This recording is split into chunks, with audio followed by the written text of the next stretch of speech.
Halo, Assalamualaikum warahmatullahi wabarakatuh.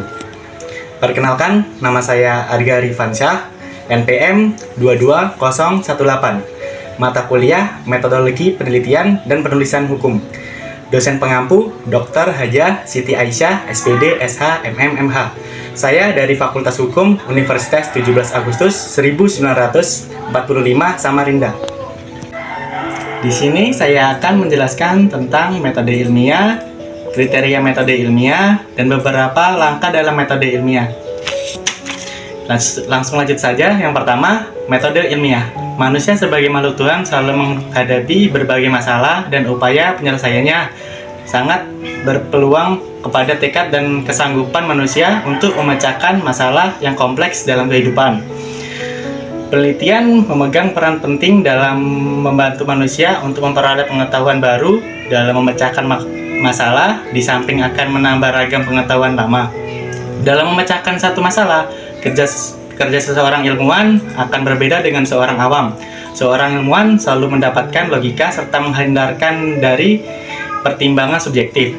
Sebaliknya, sebagai awam, kerja memecahkan masalah lebih dilandasi oleh campuran pandangan perorangan ataupun dengan apa yang dianggap sebagai masuk akal oleh banyak orang.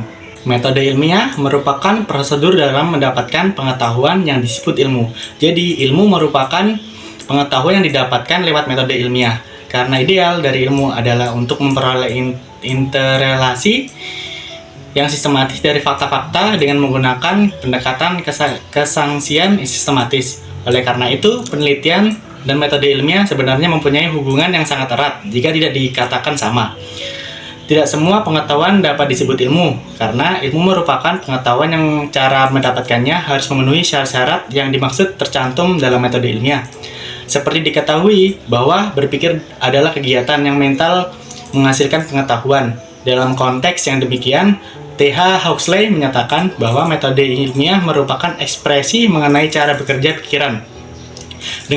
Dengan cara bekerja seperti ini, maka pengetahuan yang dihasilkan diharapkan mempunyai karakteristik tertentu yang diminta oleh pengetahuan ilmiah, yakni sifat rasional dan teruji yang memungkinkan tubuh pengetahuan yang disusunnya merupakan pengetahuan yang dapat diandalkan.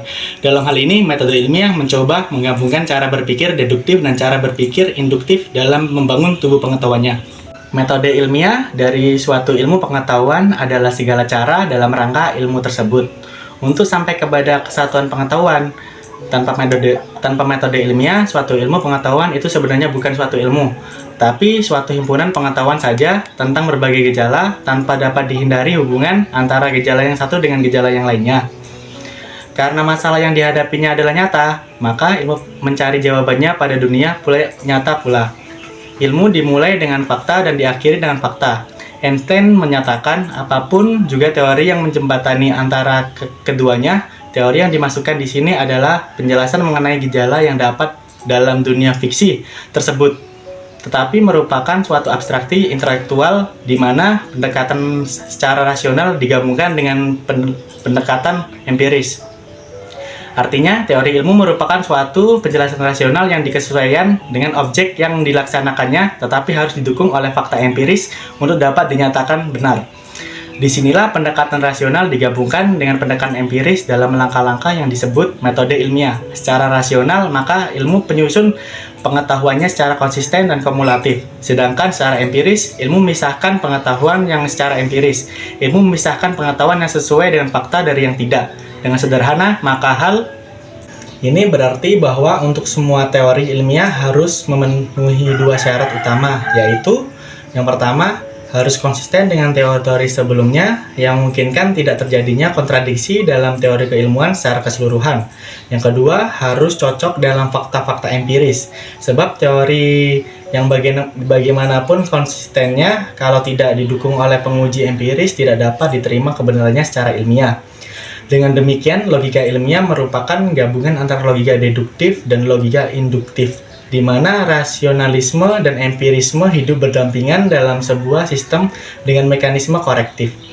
Sebelum teruji kebenarannya secara empiris, semua penjelasan rasional yang diajukan statusnya hanyalah bersifat sementara. Penjelasan sementara ini biasanya disebut dengan hipotesis. Sekiranya kita menghadapi suatu masalah tertentu dalam rangka memecahkan masalah tersebut, kita dapat mengajukan hipotesis, yaitu merupakan jawaban sementara bagi permasalahan yang dihadapi. Secara teoritis, maka sebenarnya kita dapat mengajukan sionalisme yang bersifat pluralistik. Hanya saja, dari sekian berdasarkan kriteria kebenaran korespondensi, yakni hipotesis yang didukung oleh fakta-fakta empiris. Dengan adanya jembatan berupa penyusunan hipotesis ini, maka metode ilmiah sering dikenal sebagai proses logika hipotetiko-verifikatif, yang menurut Tyndall merupakan perkawinan yang berkesinambungan antara deduksi dan induksi. Proses induksi ini memulai memegang peranan dalam tahap verifikasi atau pengujian hipotesis, di mana dikumpulkan fakta-fakta empiris untuk menilai apakah sebuah hipotesis didukung oleh fakta atau tidak. Demikian juga dalam proses deduksi. Kegiatannya sebenarnya tidaklah sama sekali, terbatas dari proses induksi. Alur berpikir yang tercakup dalam metode ilmiah dapat dijabarkan dalam beberapa langkah yang mencerminkan tahap-tahap dalam kegiatan ilmiah. Karena kerangka berpikir ilmiah yang berintikan proses logika hipotetiko verifikatif ini pada dasarnya terdiri dari langkah-langkah sebagai berikut. Yang pertama, perumusan masalah. Yang kedua, penyusunan kerangka berpikir dalam pengujian hipotesis.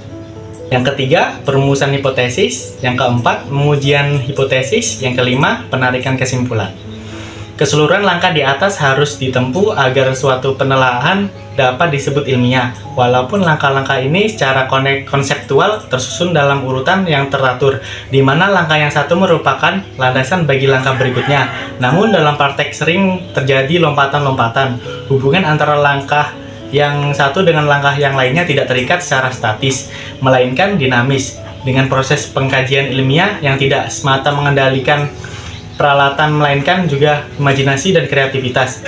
Sering terjadi bahwa langkah satu bukan saja yang merupakan landasan bagi langkah berikutnya, namun sekaligus juga merupakan landasan koreksi bagi langkah yang lain. Dengan jalan ini diharapkan juga diproseskan pengetahuan yang bersifat konsisten dengan pengetahuan-pengetahuan yang bersifat konsisten dengan pengetahuan-pengetahuan sebelumnya secara teruji kebenarannya secara empiris. Langsung saja yang kedua, kriteria metode ilmiah. Agar suatu metode yang digunakan dalam suatu penelitian disebut dengan metode ilmiah, maka ia harus memiliki sejumlah kriteria, yaitu A. Berdasarkan fakta, B. Bebas dari prasangka, C. Menggunakan prinsip analis, D. Menggunakan hipotesis, E. Menggunakan ukuran objektif, dan terakhir F. Menggunakan teknik kuantifikasi. Langsung saja, yang terakhir, beberapa langkah dalam metode ilmiah. Dalam suatu penelitian, dengan menggunakan metode ilmiah, sekurang-kurangnya dapat dilakukan berdasarkan langkah-langkah sebagai berikut.